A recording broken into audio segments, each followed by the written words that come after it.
1ออเดอร์สุดท้ายออเดอร์สุดท้ายออเดอร์สุดท้ายง่ายจัดไปงามๆ5ออเดอร์ติดการเทรดวิน5ออเดอร์ติดถือว่าเป็นเรื่องง่ายไปเลยถ้าว่าเฮานำใช้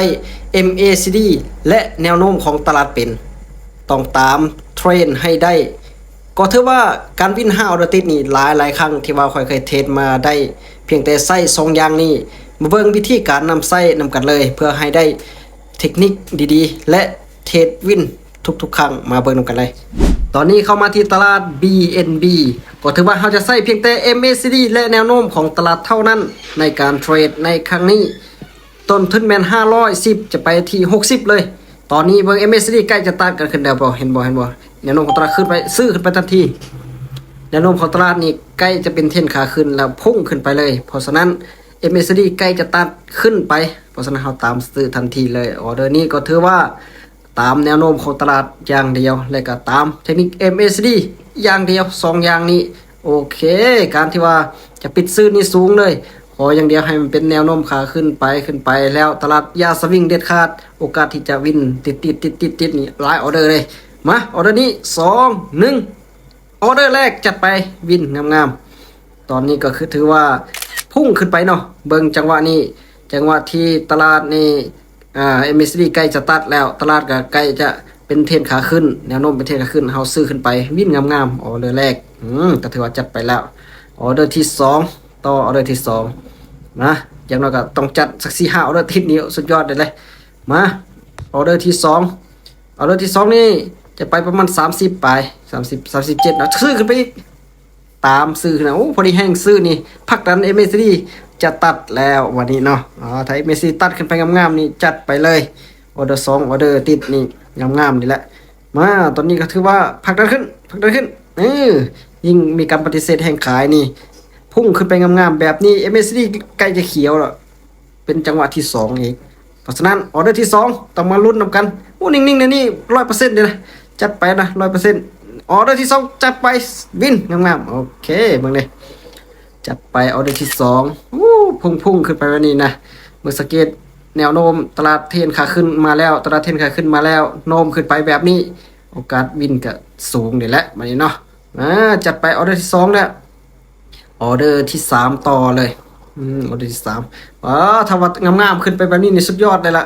ออเดอร์ที่3นี่ต้องจะตามอย่างเดียวเลยเนาะตามแนวโน้มมา30ปลายอีกเนาะ32ออเดอร์นี้30ซื้อขึ้นไปทันทีโอ้จะบ่สวนเด็ดขาดเลยถ้าว่าแนวโน้มตลาดขาขึ้นนี่เฮาจังได๋ก็บ่สวนเด็ดขาดนะออเดอร์นี้ก็ถือว่าตัดจัดไปซื้อขึ้นไป MACD ก็ตัดขึ้นไปแบบนี้ขนาดกันขึ้นไป2เส้นสีฟ้าสีส้มนี่ขนาดขึ้นไปแบบนี้ตามงามๆการที่วิน4-5ออเดอร์ติดนี่ถ้าตลาดขาขึ้นงามๆนี่สุดยอดเลยล่ะเบิ่งจัดไปแม่โน้มขึ้นไปแบบนี้เขียวMACD ตัดขึ้นไปแบบนี้สุดยอดเลยออเดอร์ที่3จัดไปออเดอร์ที่3จัดไปวินงามๆออเดอร์ที่3ก็เบิ่งเนาะแนวโน้มงามๆขึ้นไปแบบนี้เนาะจะออเดอร์นี้ก็ถือว่าพุ่งขึ้นไปเลยแนวโน้มงามๆไหม MACD ก็ขึ้นไปงามๆแบบนี้ก็ถือว่าวินไปงามๆออเดอร์ที่3นะ3ออเดอร์ติดละออเดอร์ที่4บัดนี้เนาะมาแห่งขายไทยลงมาแต่ว่าแห่งซื้อยังพักดันขึ้นไปอีกเนาะเพราะฉะนั้นออเดอร์นี้ไปที่33เหรียญจัดซื้อขึ้นไปอีกทันทีเลยตามแนวโน้มขาขึ้นอย่างเดียวโอ้แห่งขายว่าก็เสี่ยงมันจะมาปิดไปใส่เนาะก็บ่เป็นหยังแนวโน้มขาขึ้นพักดันอยู่มาไปใส่นี่น่าจะสวยบ่ได้ละวันแนวโน้มขาขึ้นแห้งๆปานนี้เนาะตามขึ้นไปทันทีอย่างเดียวเลยตามขึ้นไปพักดันขึ้นแห้งซื้อนี่มาหุ้นแห้งเดี๋ยวนี้แนวโน้มขาขึ้นไปนี่จังได้โอกาสปิดซื้อกันหลายเนาะลอยอะไรนี่จัดไปลอยแล้วออเดอร์ที่4จัดไป4ออเดอร์ติด4ออเดอร์ติดละวินงามๆเนาะ4ออเดอร์ติดจัดไปมาทำวิน5ออเดอร์ติดนี่ก็ถือว่าหยุดทันทีเนาะวิน5ออเดอร์ติดหยุดทันทีออเดอร์ที่5ออเดอร์ที่5นี่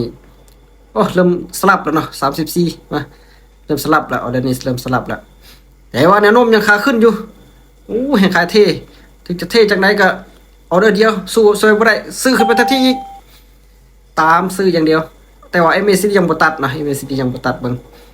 ก็เสี่ยงอยู่เนาะพอ MACD ก็จะจุ่มเข้ามาแล้วแห่งขายก็เทเข้ามาขึ้นไปแล้วแต่ว่า ลงมา